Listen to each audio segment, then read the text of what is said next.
So the question is, what is an insufficient breath sample? In the state of Maryland, if you take a breath test, you are going to be required to provide 2 breath samples into a breathalyzer machine.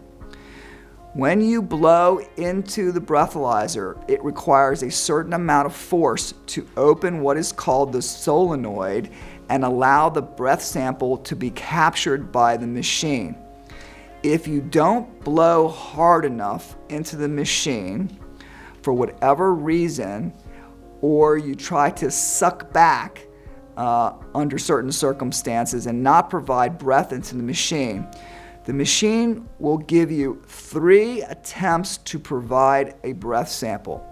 Upon the failure of the 3rd attempt to do so, the machine will shut itself down and print out what is called an insufficient sample.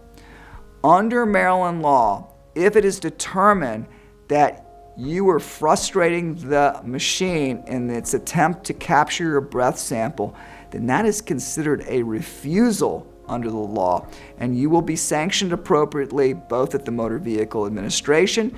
You could be subjecting yourself to an enhancement for the refusal, and it can be used against you in a court of law to determine whether or not you were conscious of your guilt.